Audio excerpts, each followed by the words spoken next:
Now that the 2021 NHL season is confirmed, we have a lot of trade and free agent chatter around the NHL. There's a lot of players that are unsettled and need contracts. So today we're looking at some trade rumors concerning the Montreal Canadiens and some free agent rumors looking at players like Zdeno Chara and Mike Hoffman and others. And we also have a small trade and a signing as well. We'll jump into all the latest news coming up next.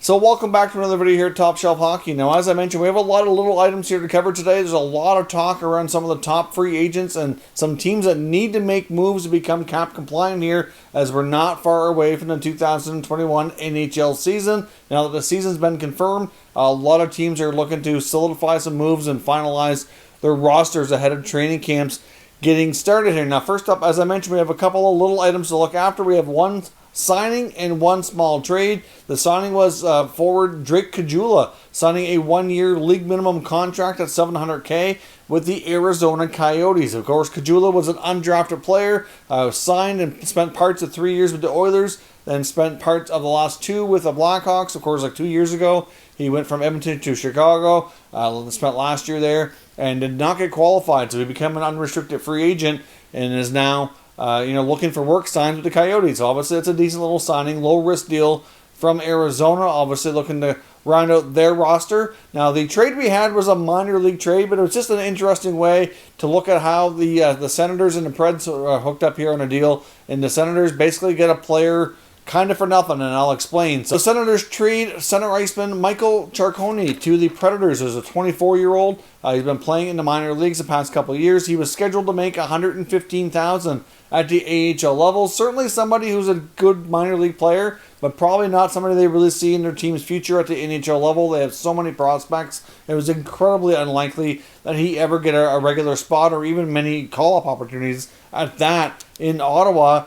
So they trade him to Nashville in exchange for 22-year-old center iceman Zachary Magwood. Now, the funny part here is that essentially Magwood's salary at the AHL level is $70,000, but it was all paid in the form of a signing bonus earlier this offseason by the Nashville Predators. So he will not be owed another cent for the remainder of the season. So at the end of the day, I must say the Senators did a good job here. They trade out a forward prospect that they don't really see as being a big part of the team's future. They save over $100,000 from salary at that level, which is obviously key. Yes, Eugene Melnyk has a bit of a history of being cheap, but right now all NHL owners are trying to find ways to cut costs and save money, given the lack of revenues that have been coming in now for, coming up on a year by the time they are allowed to have fans in most of the buildings, as we're likely not going to see that until the springtime. So, they get a guy that can come and play for them for the entire year, and he's already been paid. So it's kind of a brilliant move in a way. He's a younger prospect, too, so they have more time to develop, see if he's somebody they want to keep around.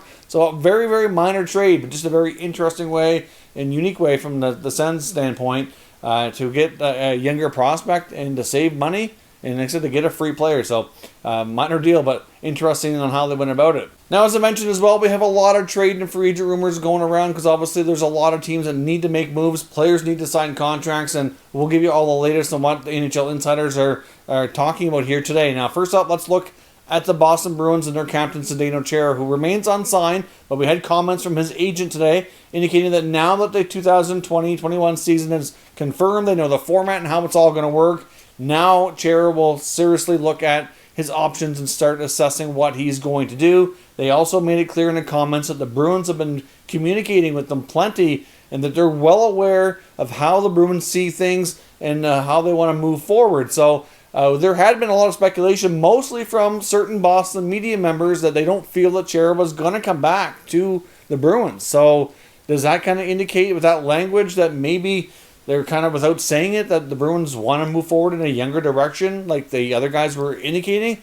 Or does that mean that they've kind of outlined what his role will be? They're willing to sign him for a certain price, and now he's going to decide if he wants to do it. It's not really clear, so I guess we'll have to interpret that as you will. But they also indicated that there's been as many as 20 teams have reached out at least to touch base to see what his options were, what he was going to do, to maybe loosely talk around some terms around the contract. Definitely going to be a 1-year deal. I mean, he's been doing that for a while anyway, and it's kind of what all players are getting right now because of the financial situation in the league. But because of that, and they also mentioned as well that even though there is a possibility he could retire, all indications are that he seems like he wants to play as long as he can find what he feels is the right fit. So with all those teams in the hunt here and expressing interest, I don't think Chara is going to have really a lack of options. So it depends. I personally, like I said before, I have a hard time seeing him wear any other uniform besides the Bruins. Of course, he's been there for so long, been their captain since he's been there. Great leader, and the Bruins are still going to be a competitive team. The new division lineup this year, they need some help on the blue line too. They lost Torrey Krug, they lose him too. Like that's some big holes back there, and it's really unclear what the Bruins are going to do. They have some cap space. They could address the blue line. There's been some talk about maybe adding a forward, but I really think they address the blue line first before they do anything in the forward group. So we'll see what happens, but it's not a given right now that Chara returns to the Bruins. He's going to have a ton of options, and I guess it's up to them if they really want to, make it worth his while to come back or not. So we'll see, but he's certainly leaning towards playing and should have something sorted out in the short term here. Now, we also got confirmation that Edmonton Oilers defenseman Oscar Klefbom is definitely going to be out for the season. So GM Ken Holland confirmed that. He also went on to talk about the fact that it's a priority to get Ethan Bear signed. He's certainly an RFA defenseman that's important to them, needs a new contract. So obviously he's not in Edmonton yet, and obviously teams are trying to get their players into their NHL cities due to different, quarantining or isolation rules that they have to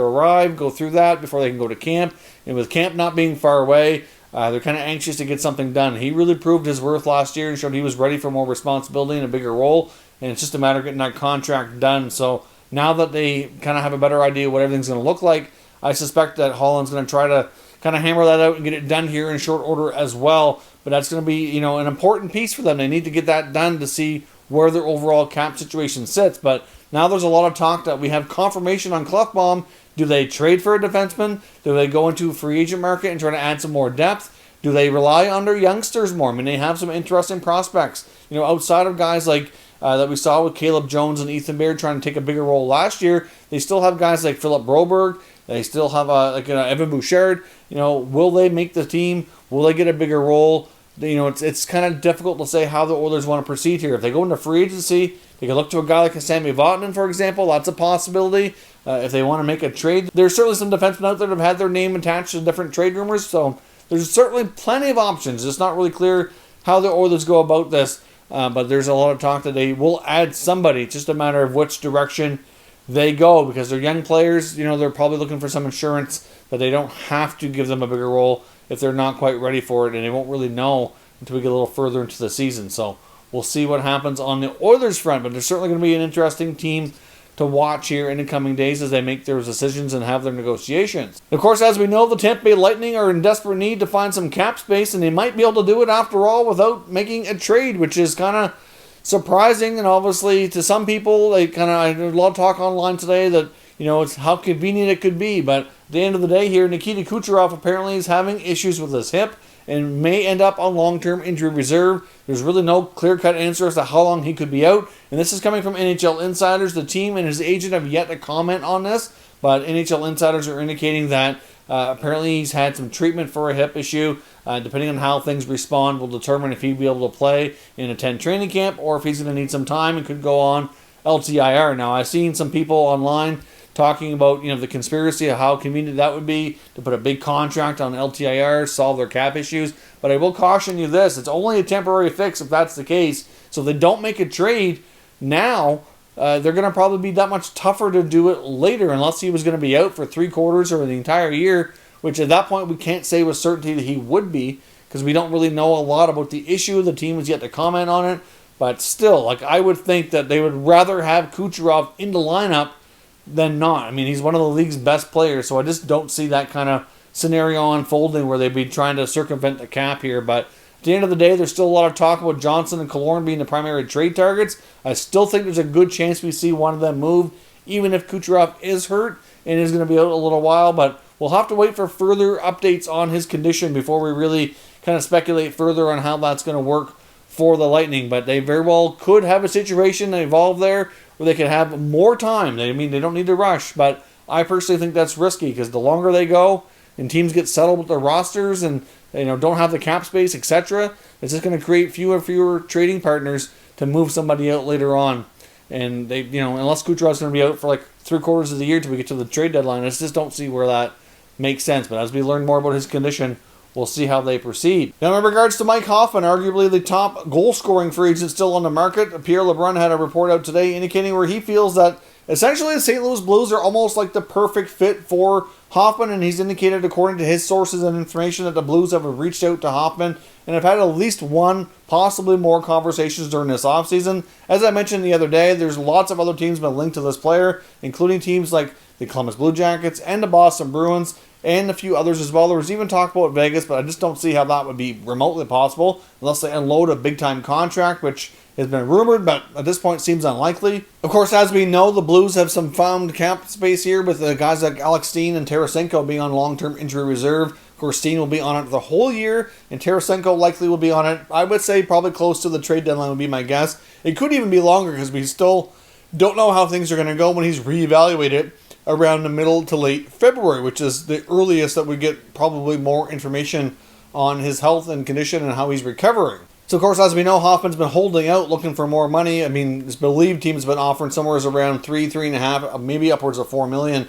But after he earned over $5 million last year, he's looking for at least the same money or more, which is tough to get in today's climate. But at this point, as teams find cap space due to LTIR issues or moving out players and etc., maybe he'll get closer to what he wanted and find a better one-year deal. But right now, Pierre LeBrun kind of is indicating he feels the Blues very well could be the front-runner based on fit at least. And the Blues are also expected to announce Ryan O'Reilly to be the next team captain to replace Alex Pietrangelo with the C. Leads by example on and off the ice. Obviously was a big part of their Stanley Cup win. Really helped transform that team after coming over on a trade from Buffalo. And that to me is not even close to being surprising. He'd be my pick hands down to replace Pietrangelo with the C in St. Louis. So likely will be announced, I would assume, sometime around the time training camps opens or maybe during camp before the season starts and get that made official.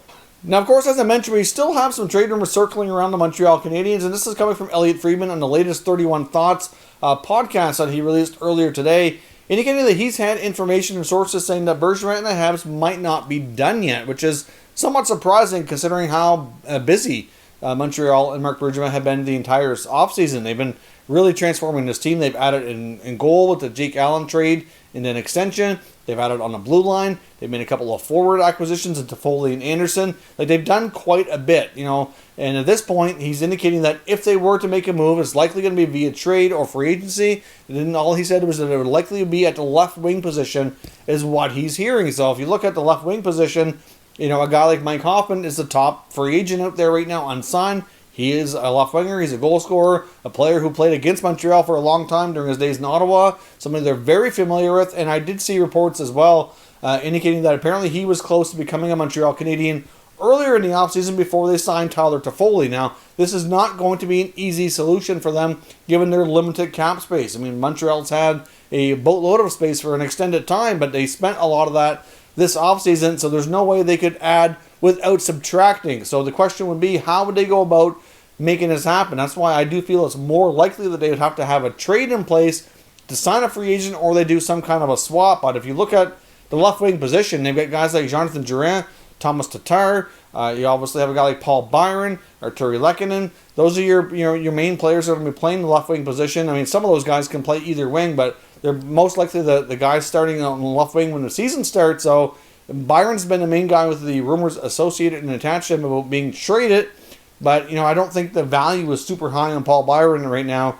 So I don't see how they could just make a trade for Byron to bring in somebody better. They'd have to give up something additional, like one of their young prospects or a high pick or something to that effect. They as well have a player who, possibly could be going on LTIR that we haven't learned about yet or something would be the only way to go after a guy like Hoffman. I just don't know how they'd be able to dump the salary on a guy like Paul Byron to bring in Mike Hoffman, but they apparently had interest in him before. We really don't know exactly the full extent of it. Friedman didn't really go into a lot of great detail, just that saying that the Habs are not done. So I guess we can leave the speculation up to our viewers here. So if the Habs aren't done, what kind of move would they be making? If they would go after a left winger, do you think Mike Hoffman would be the guy?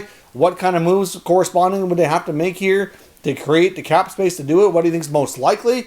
And if they were to make a trade instead of signing a guy like Hoffman, Who goes and who do they target is the question. There's certainly a number of players around the league that have had rumors attached to them, but I'm not sure there's a real obvious fit that kind of sticks out that we've had links to before. So let me know what everybody thinks, and we'll discuss further. And hopefully we get more information in the coming days here as we see what they're going to do, if anything. I personally would not be shocked if they were done, but I guess we'll go with what Friedman's saying here and see what comes from it, if anything. So let me know your thoughts on everything discussed here today, and we will talk further down in the comments section. If you're new to the channel, consider subscribing and turning on your notifications so you don't miss any future content, and give this video a thumbs up if you enjoyed it. I'd appreciate it if you did. As always, thank you for watching, and I'll catch you next time.